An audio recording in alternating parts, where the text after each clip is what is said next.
어, 창세기 20장을 가서 보시면 장소가 옮겨갑니다. 지금 18장에 어디에 있었죠? 아브라함이요? 헤브론에 있었습니다. 자, 이제 20장 1절에 가서 보시면 아브라함이 거기서 했을 때 거기가 헤브론입니다. 네게브 땅으로 옮겨가 가데스와 술 사이 그랄에 거류했다. 어디로 갔어요? 그랄로 갑니다. 그랄로 갔다는 얘기는 애굽 쪽에 좀 더 가까이 갔다라는 뜻이 되겠습니다. 장소가 이동됐다라는 거 확인해 주시고요. 자, 그곳에 가서도 지금 이때 나이가 몇 살이에요? 99세. 사라의 나이는 89세. 그런데 여전히 걱정하는 것은 너무 예뻐. 뭐가 끊어졌는데? 생리도 끊어졌는데 너무 예뻐서 그대로 뒀다가는 내가 죽을 줄 몰라. 그래서 그가 택한 것은 또다시 누이 동생이라고 해라. 상상이 가세요. 얼마나 예뻤을지. 생리가 끊어지는 나이가 됐고, 뭐 그때 당시 수명 계산으로 하면 127세에 죽었고 90세 정도 하면 우리나라 현재 80세에 살 수 있다고 했을 때 몇 살로 환산이 될까요? 약 130대, 90대, 80대 몇 살로 환산이 돼요. 비례식으로 풀면. 아무리 짧게 잡아도 40대 후반 50대시거든요. 그런데 빼앗길 정도로 예뻤다라는 거죠. 그래서 이제 이것을 이제 풀지 못하는 그 고민하는 어떤 드라마는 이렇게 표현해요. 이 하나님의 사자가 나타난 이후부터 사라가 회춘했다라고. 그 아기를 낳을 몸의 준비가 되어져 가고 있었다, 회춘했다라고 표현하시는 분도 있는데 그만큼 안 믿어지는 상황이란 얘기죠. 어쨌든 거기에서도 89세 된 사라의 미모 때문에 아브라함은 또다시 아내를 누이 동생이라고 하는 이런 모습을 범죄를 하게 됩니다. 이때 아비멜렉이 이제 범죄하려고 했지만 하나님께서 막으셨고 아브라함은 변명을 하죠. 우리 가는 곳마다 그렇게 약속을 했기 때문에 그렇습니다. 그런데 그렇게 하면서 그가 핑계를 댔던 것은 뭐냐면 이 땅 백성이 하나님을 두려워하지 않았다라는 얘기입니다. 20장 11절 보시겠습니다. 20장 11절 아브라함이 이르되 이곳에서는 하나님을 두려워함이 없으니 내 아내로 말미암아 사람들이 나를 죽일까 생각하였으며 하나님을 두려워하지 않으면 뭐 한다라는 얘기예요?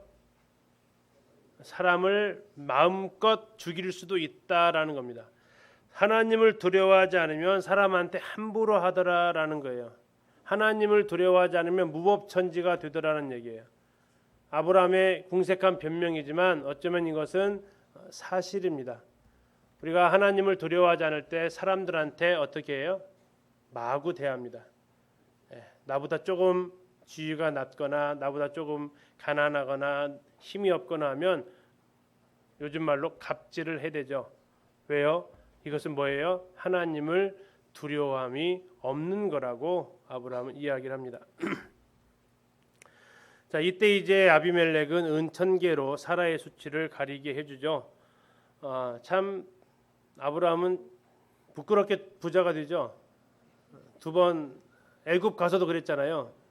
사라 해가지고 바로가 그냥 많이 돈 줘가지고 부유했다가 또 여기 갔더니 은천계 막 주면서 또 부유해집니다. 근데 이 부유가 부가 아닌 참 부끄러운 거죠. 동일하게 바로한테도 네가 어찌하여 이렇게 했느냐라고 이렇게 호통을 맞았는데 여기에서도 동일하게 또한 그런 호통을 맞는 참 명예롭지 못한 모습을 보게 됩니다. 그럼에도 아브라함이 아비멜렉을 기도할 때에 하나님은 그 재앙을 없게 해줍니다. 왜 그렇게 하셨을까요? 아브라함 뭐가 예쁘다고? 아마도 이것은 아브라함을 보호하시기 위한 하나님의 특별한 은혜가 아닌가 싶습니다. 그렇게 해야만 이 정도 사람이구나라고 했을 때 해코지를 안 할 것 같아서 하나님 그렇게 은혜 베푸신 것 같고요. 이것은 이제 이삭이 태어나는 마지막 고비가 됩니다. 그랄의 위치가 어디냐 이렇게 해보면요, 여기가 이제 그랄입니다. 지중해 바로 옆에가 지중해인데 이 지중해에서 가까운 곳에 있습니다. 하란에서 이제 브엘세바 거쳐서 일로 갔을 거예요. 자, 이 그랄 땅의 모습인데요. 이제 그래도 괜찮은 기근을 견딜 만한 지역을 볼 수 있습니다. 이것도 영상 올려드리도록 할게요. 좀 정리를 하면요, 14장부터 자, 헤브론에서 부지중의 손님을 그가 접대를 합니다. 위치가 어디라고요? 헤브론. 창세기 몇 장이죠? 18장입니다. 18장. 자, 그러다가 이제 20장에서 어디로 갔다고요? 그랄로 옮겨갑니다. 여기서 아비멜렉에게 사라는 자기 누이 동생이라고 속이면서 또 한 번의 부끄러운 행동을 합니다. 그리고 그가 돌아온 곳이 세 번째 어디로 떠나와요? 브엘세바로 그가 옮겨오게 됩니다. 브엘세바로 그가 옮겨와서 이제 거기서 생활을 하게 되죠. 그리고 거기에서 이삭을 출생하게 됩니다. 21장에서 하나님의 약속대로 1년 후에 아브라함과 사라는 이삭을 낳게 됩니다. 여호와께서 말씀하신 대로 그렇게 이루어지는 것을 볼 수 있습니다. 21장 1절을 잠깐 보시겠습니다. 21장 1절 여호와께서 뭐 하신 대로요?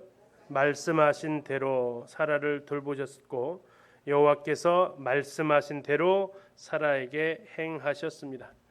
아브라함과 사라의 행동이 어찌 됐든 관계없이 하나님께서 자신의 약속에 신실하심을 보여주고 있습니다.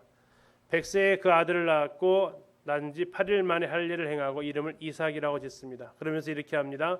하나님이 나를 웃게 하셨다. 그래서 듣는 자가 다 나와 함께 웃으리로다.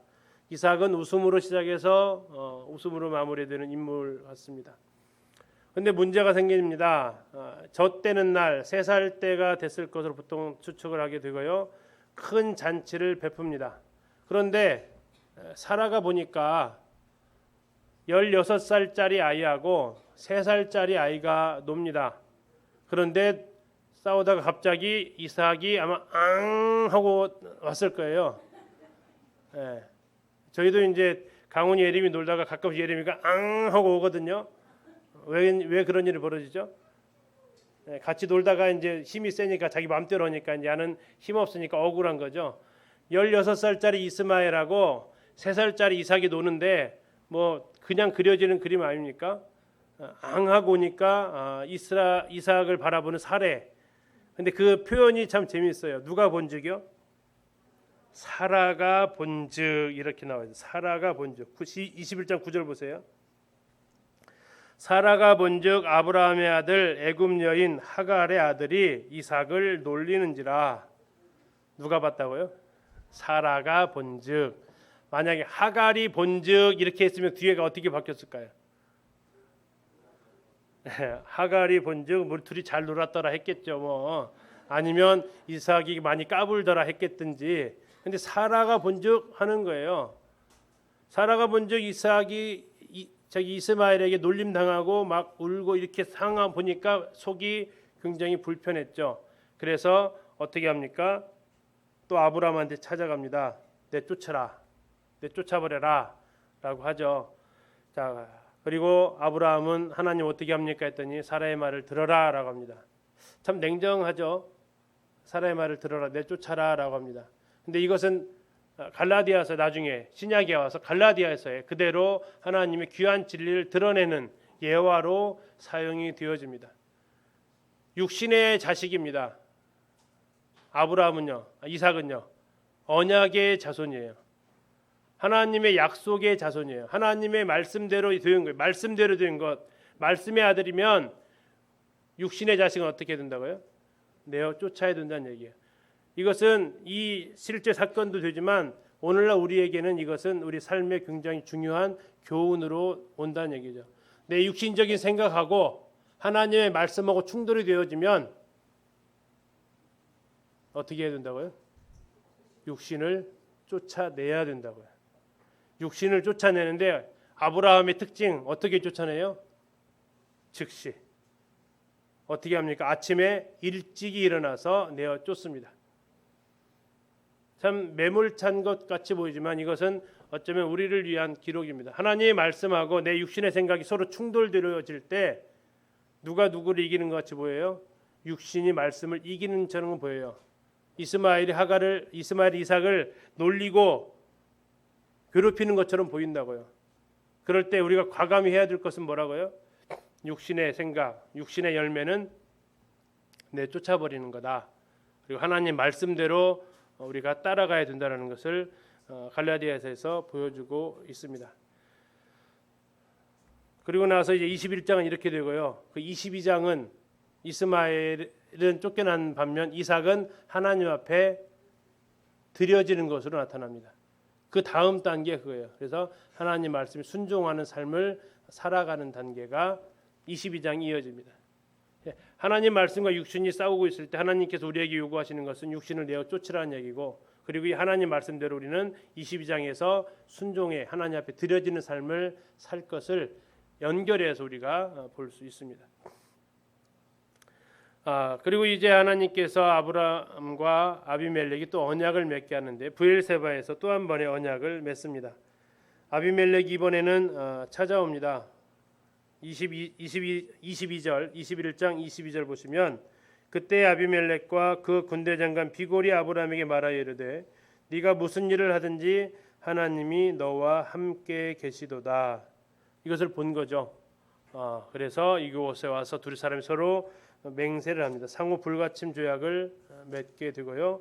그곳에 이름을 21장 33절에서 아브라함은 브엘세바에 에셀 나무를 심고 거기서 영원하신 여호와 이름을 불렀다라고 얘기하고 있습니다.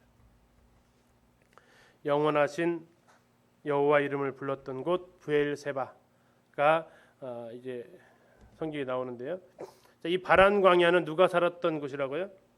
이스마엘이 거주했던 지역이 바란 광야입니다. 바란 광야, 우리는 대한민국에서 광야가 있어요, 없어요? 없죠. 전혀. 그래서 광야가 어떻게 생겼는지를 우리는 알 수 없습니다. 그래서 이제 이스라엘 성기답사 가면 저희들이 광야 투어를 좀 하는데요. 한번 가보겠습니다. 네. 자, 보세요. 광야 좌우로 그렇죠? 단은 안 잡혔지만 좌우로 굉장히 높다라고 하는 네. 느낌이 들죠? 계속 바란 거네요. 예, 그리고 아스팔트 포장으로 해서 지금은 편하게 저렇게 갔지만 그 이스라엘 백성들은 주변에 뭐가 보이세요? 크고 두려운 광야를 다 걸어가야 돼요. 아, 자, 그리고 이제 바란 광야 제 북단에 가면 저기 절벽같이 띠처럼 쫙 이렇게 연결이 돼 있어서 구분이 확실히 돼, 구분이. 세상에. 예, 미국의 그랜드 캐년처럼. 네. 그래서 저 위에서 보면, 저 보세요 한번. 네. 보면 정말 저 위에서 보면 저게 한눈에 다 들어와요. 오.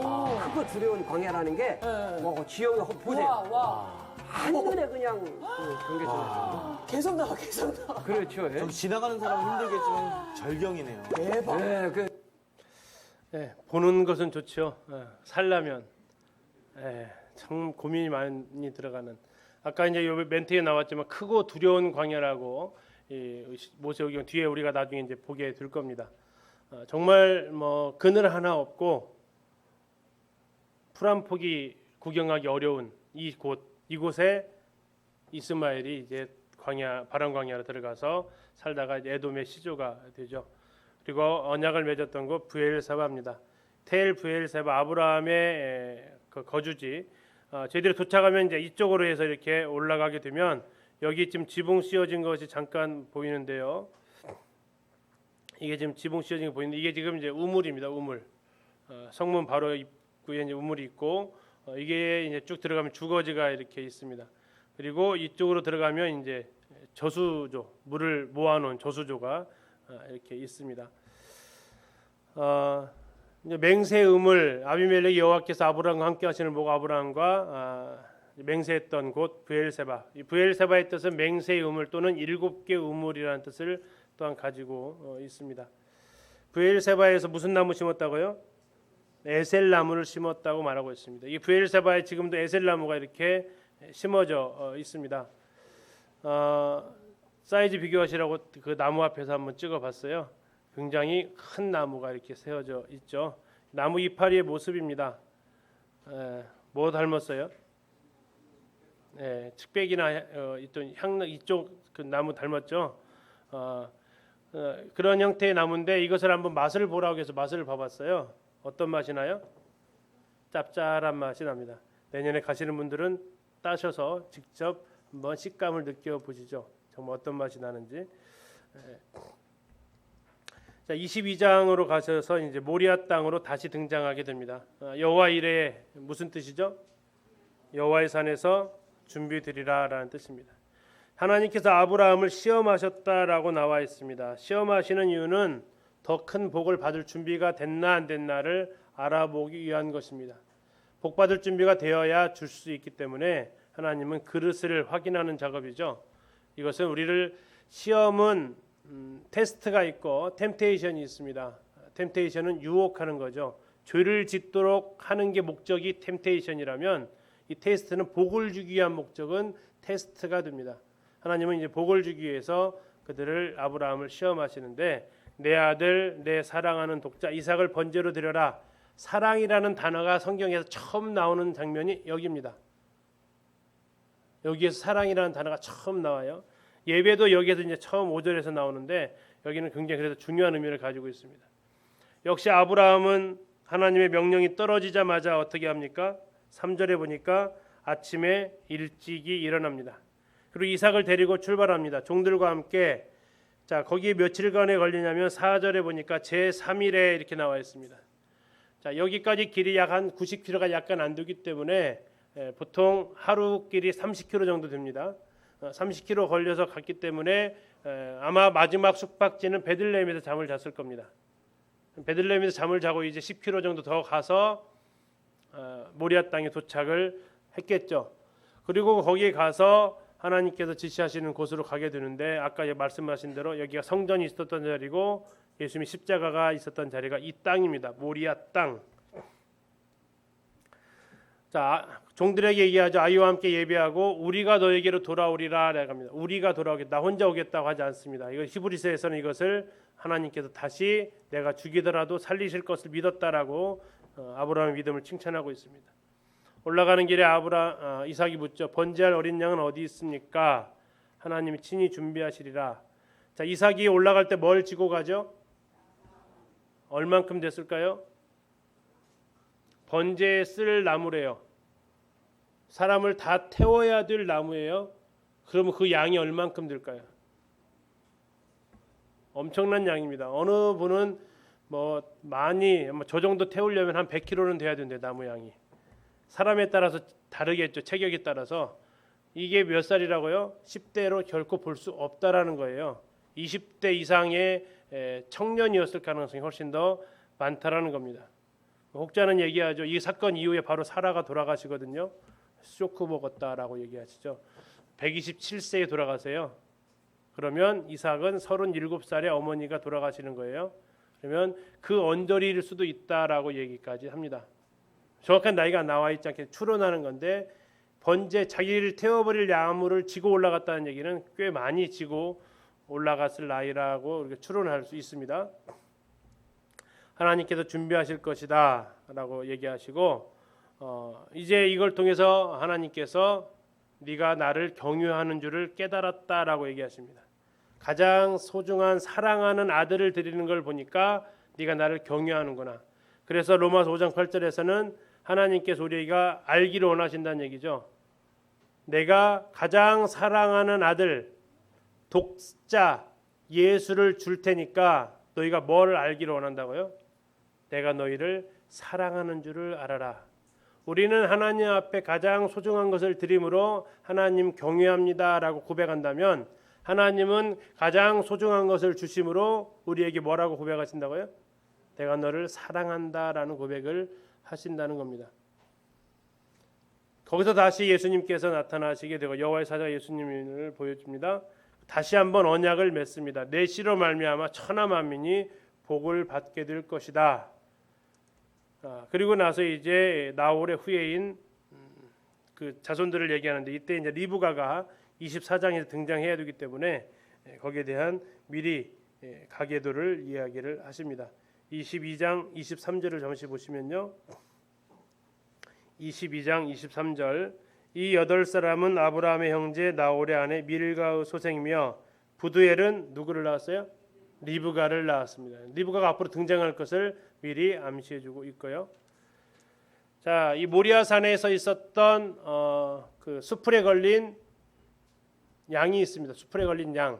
지금 이제 이것은 영국 대형박물관에서 찍어온 사진인데요. 저희 이스라엘 그 성지 답사팀에 다니시는 그 카렌 자매님이 저희들이 박물관 사진이 좀 필요하다고 하니까 영국 간 김에 찍어 오시겠다고 해가지고 찍어 오셔서 주신 거예요. 늘 남의 사진 쓰다가 저작권 없는 사진을 쓸 수 있습니다. 이렇게 지금 되어져 있는데 이게 지금 왕궁에서 나온 유물입니다. 우르의 왕궁에서 나온 유물. 이런 식으로 당시에 이렇게 제이용으로 이렇게 쓰여진 이런 모습이 나와 있습니다. 아마 이것이 아브라함 수풀에 걸린 순양이 아들 이삭을 대신 하나님께 제물로 바친 것을 생각하게 해주는 이러한 유물이 실제로 이때 당시 있었던 것을 볼 수 있습니다. 그리고 이제 아까 모리아 땅이라고 나와 있습니다. 창세기에서 모리아 땅이라는 단어 찾으셨죠? 몇 장이 있었어요? 22장 2절에 있었습니다. 단어를 좀 이런 부분들은 좀 기억을 해두셨다가 표시해 주셨다가 나중에 나올 때 참고하시면 좋겠습니다. 22장 2절에 독자 이삭을 데리고 어디로 가라고 했어요? 모리아 땅으로 가서라고 나와 있습니다. 바로 이 자리입니다. 이 자리. 지금 이 뒤에 보이는 여기 지금 돔이 하나 있습니다.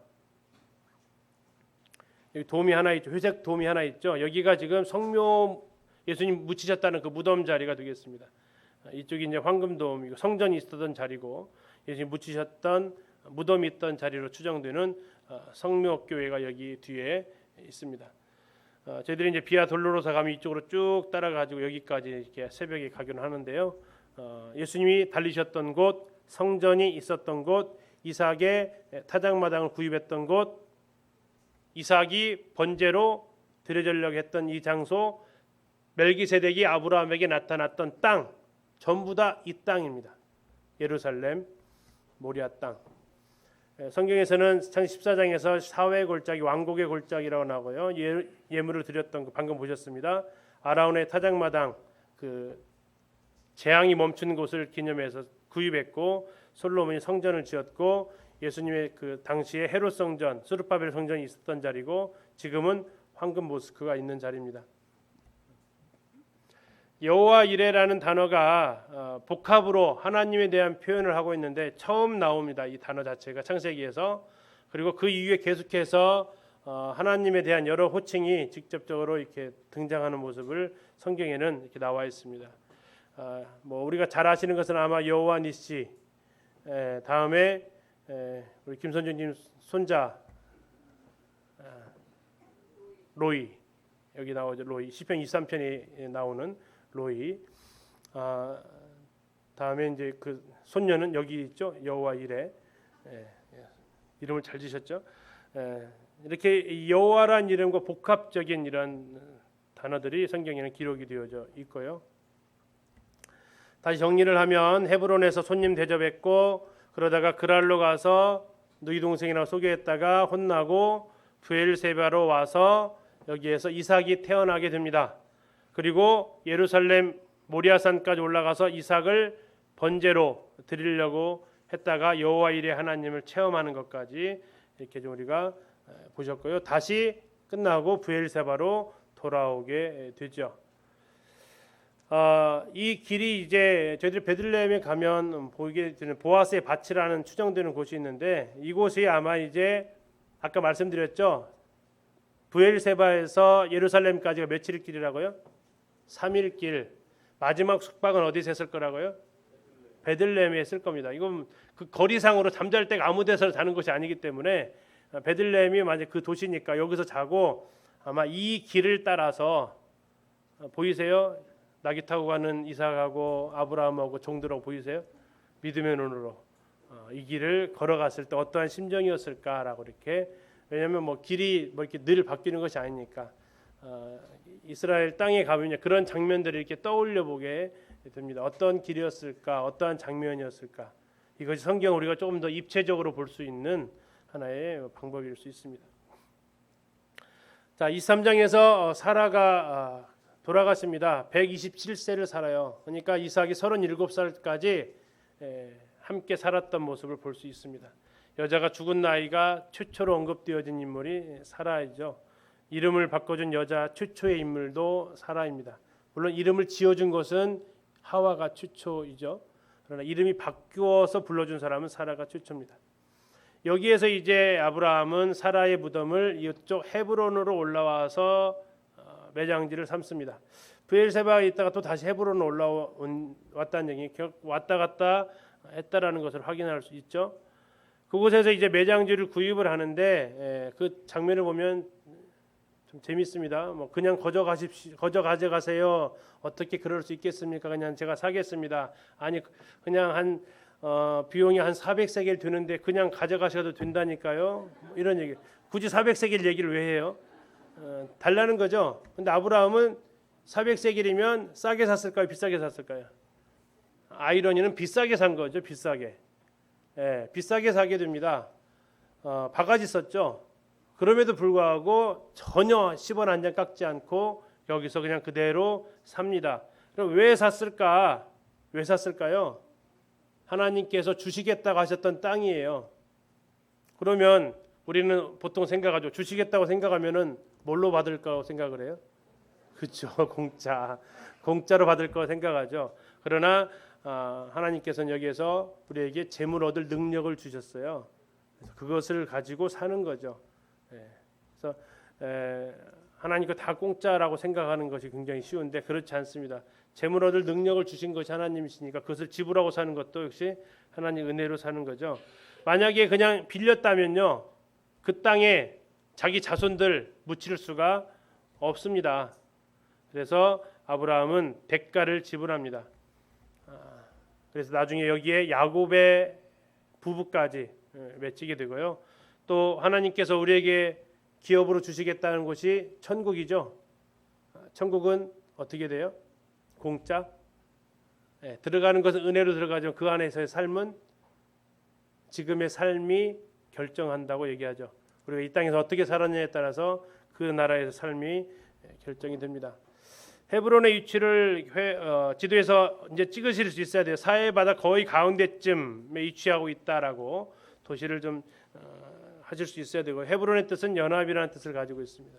여기는 거인 족속들이 살았던 지역입니다. 기럇 아르바, 거인 아르바를 기념하는 지역일까요? 해발 930m의 굉장히 높은 산악지대입니다. 예루살렘이 약 780에서 800m 되니까 예루살렘보다도 더 높은 지대에 위치하고 있었고요. 2006년 현재 여기 아랍 사람들이 굉장히 많이 살고 있습니다. 여기 중요한 것은 조상들의 영원한 고향이다. 이스라엘 사람들의 영원한 고향이다. 그래서 나중에 이곳은 여러 가지 사건이 성경에서 일어나게 됩니다. 아마 대표적인 사건을 고르라면 아브라함이 이 땅을 돈 주고 샀다라는 거고요. 나중에 갈렙이 여호수아에서 이 땅을 달라고 합니다. 이 땅을 달라고 하는데 그 땅이 무슨 용도로 쓰여지냐면 도피성 용도로 쓰여져요. 그럼 그 땅이 자기 소유가 되나요? 안 되죠. 레위지파 소유가 되는 거예요. 도피성은. 다시 말하면 자기 땅이 되지도 않을 곳인데 뭐 한 거예요? 그렇게 얻으려고 했던 거예요. 왜 그래요? 그 땅이 바로 우리 조상들의 땅이기 때문에 그렇게 해도 얻으려고 했던, 내 것이 문제가 아니고 민족에 대한 이런 사랑, 또 조상에 대한 이런 모습들을, 하나님의 언약에 대한 이런 모습들을 갈렙이 소유하고 있었습니다. 다윗이 7년 반 동안 수도로 삼아서 통치했던 것도 이곳 헤브론이고요. 나중에 그의 아들 압살롬이 아버지 다윗을 향해서 반역을 했던 도시도 어디예요? 이곳 헤브론입니다. 왜 그래요? 이곳은 정치자들에게는 명분 쌓기 굉장히 좋은 곳이죠. 아마 이제 우리나라 대통령 선거할 때 보시면 대통령 그 선거 운동 카운트다운 24시 딱 합니다. 그러면 그 새벽에 대권 주자들이 어디를 찾아가요? 명분 있는 곳을 찾아가요. 자기가 서민의 대통령이다 그러면 어디를 찾아가요? 새벽 시장을 찾아가죠. 왜요? 그쪽 명분을 쌓으려고. 나는 이런 상징성을 보여주는 겁니다. 그래서 압살롬도 즉 왕의 선포식을 아무 데서나 하는 게 아니죠. 이곳에서 하는 거죠. 우리가 전에 세겜에서 여로보암이라 이 사람들이 왕위 선포식을 했던 것처럼 굉장히 이 헤브론은 중요한 역사적인 땅입니다. 저희들이 2012년도에 없네 파일이 보내드릴게요. 헤브론으로 진짜 올라가요. 아까 900 몇 미터라고요? 930m. 지중해에서부터 올라갔으니까 지중해는 해발 0이잖아요. 0m부터 930m로 올라가는데 진짜 올라가는 것을 볼 수가 있어요. 그래서 여호수아에서 이렇게 얘기하죠. 이 산지를 내게 주소서. 정말 산지가 맞다라는 것을 눈으로 확인할 수 있어요. 더 올라가야 돼. 한참 더 올라가야 돼요. 했던 이 지역 이제 쭉 올라와서 찍었던 사진인데 헤브론 산지입니다. 탐나시나요? 별로죠. 우리는 별론데 이게 영적인 안목으로 당시 이스라엘 사람들이 봤을 때는 이곳은 그들의 영적인 고향이 됩니다. 헤브론은 지금도 이렇게 아랍 사람들이 아까 16만 7천 명 정도 살았다 그랬죠. 아랍 사람들이 사는 곳과 유대인들이 사는 곳은 딱 봐도 알아요. 쓰레기가 있으면 아랍 사람들이 살고요. 깨끗하면 유대인들 아니면 크리스찬들이 사는 지역이 그렇습니다. 딱 봤을 때 여기는 누가 봐도 아랍 사람들이 거주 지역이라고 볼 수 있습니다. 여기가 지금 막벨라굴이 있는 곳입니다. 막벨라굴에서 지금 여기에 세 쌍의 부부가 시신이 여기에 담겨져 있고요. 지키는 것은 아랍 사람이 산다고 했는데 누가 지키고 있냐면 이스라엘 군인들이 지키고 있어요. 그렇다는 얘기는 여기에 누가 살고 있다는 얘기예요? 종교적 유대인들이 살고 있다는 얘기예요. 그들을 보호하기 위해서 여기에 해요. 그들은 왜 이런 험한 데에 와서 살고 있을까요? 그 유대인들은 아랍 지역이거든요, 여기가. 그런데 왜 사냐면 이곳이 가지고 있는 중요성 때문에 살게 돼요. 그러면서 조금씩 아랍인들을 내보내요. 군인들이 자꾸 있으니까 아랍인들도 그 모습을 별로 좋아하지 않죠. 그 앞에 이제 막벨라굴 앞에 무덤으로 쓰였을 곳인 현재 이렇게 되어 있는 그 위에다가 무덤 위에다가 건물은 지어놨습니다. 위에서 보면 이렇게 생겼습니다. 저희들 이렇게 들어가면서 이제 아브라함과 사라의 묘가 이 가운데에 있고요. 다음에 이쪽이 이제 야곱과 레아의 묘가 있고 이쪽이 이삭과 리브가의 묘가 있습니다. 그래서 가운데 아브라함과 사라의 묘는 양쪽에서 다 보도록 해놨고 이렇게 배치가 되어져 있습니다. 아까 말씀드린 딱 들어가면은 사라와 아브라함의 묘가 가운데 있어서 양쪽에 다 볼 수 있습니다. 이쪽은 유대인 구역입니다. 그래서 야곱과 레아의 묘가 이렇게 있고 이쪽은 이슬람 쪽 묘입니다. 이쪽에 이삭과 리브가가 있는데 원래는 여기 이렇게 들어갈 수 있게끔 되어져 있었어요. 두 민족이. 그런데 이것이 문에서 유혈 사태가 나면서 여기를 막아버렸습니다. 그래서 저희들이 갈 때는 이렇게 해서 여기 다 보고 다시 삥 들어서 다시 나와가지고 일로 해가지고 이렇게 나가서 이 안에 들어가서 이렇게 볼 수 있었습니다. 우리 그때 같이 갔던 형제가 그 키파를 쓰고 일로 들어갔다가 한번 큰일 날 뻔 했던 에피소드도 있었는데요. 서로 갈등이 굉장히 많이 있습니다. 원래는 이 무덤이 있는 데가 이 지하입니다. 이게 지하입니다. 아까 보셨던 대로 막벨라굴이 들어가면 이 안에 무덤군이 이렇게 있습니다. 어느 것이 이제 아마 아브라함부터 시작해서 했고요. 이 위에 있는 문은 그럼 가묘입니다. 가묘. 이 밑에 지하로 들어가면 이렇게 있는데요. 이게 지금 이제 그 안에 볼 수 있는 이 구멍으로 그 무덤 속을 볼 수 있게끔 되어져 있습니다. 다음에 옆에 있는 건데 지금 딱 보셔도 뭐 해놓은 것 같아요?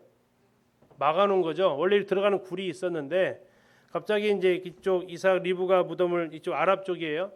구경하고 있었는데 그 가이드하는 목사님이 저를 급히 부르시더라고요. 그래서 왜요 했더니 이슬람 이 아랍 사람들이 보여줄 것이 있다고 이쪽을 초대를 했어요. 해가지고 보여주는데 돈이 좀 필요하다고 보여주는 대가로 좀 지어줘야 된다고 그래서 용돈을 좀 지어드렸더니 이 카페트를 쫙 거두시더라고요.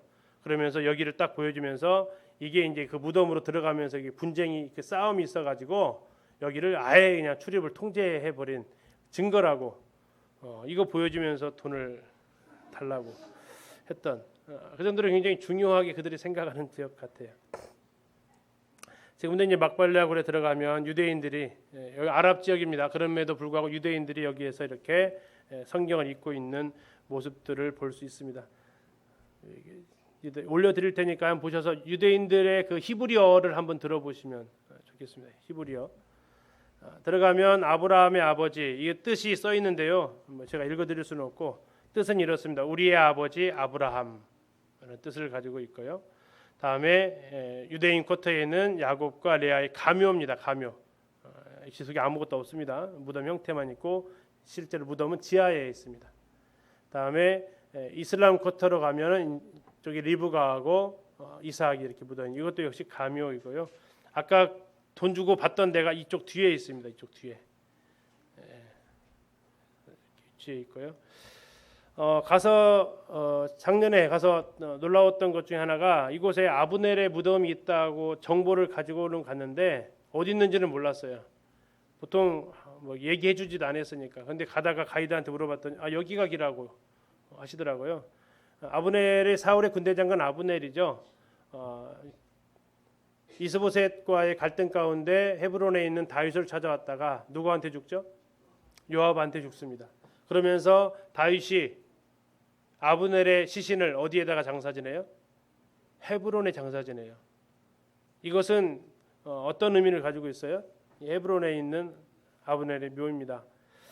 다윗 왕이 상해를 따라가 아브넬을 헤브론에 장사하고 아브넬의 무덤에서 왕이 소리를 높여 울고 백성도 다 우니라.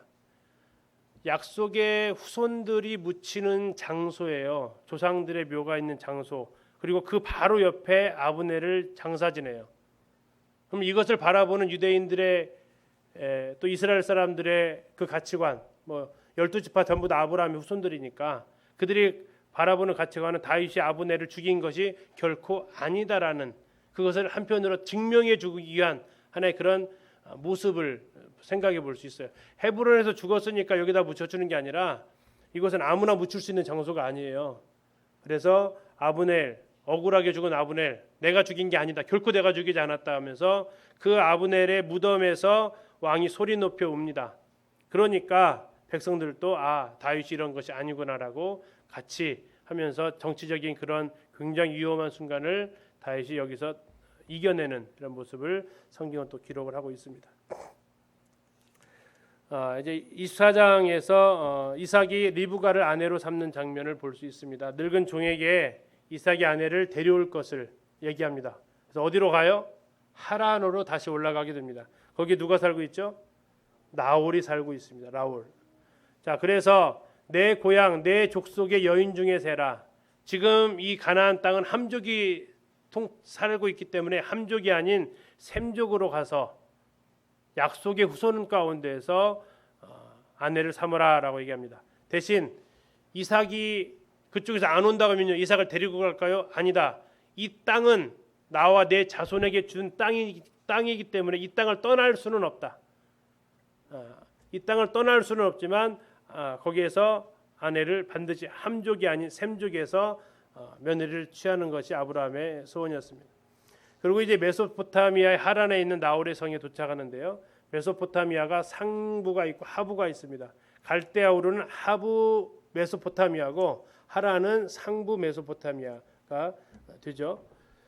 자, 거기에서 이제 이 종이 기도를 합니다. 하나님, 제가 순적하게 만나게 해주십시오. 제가 물동이 이제 기도를 하는데 물을 좀 달라고 하겠습니다.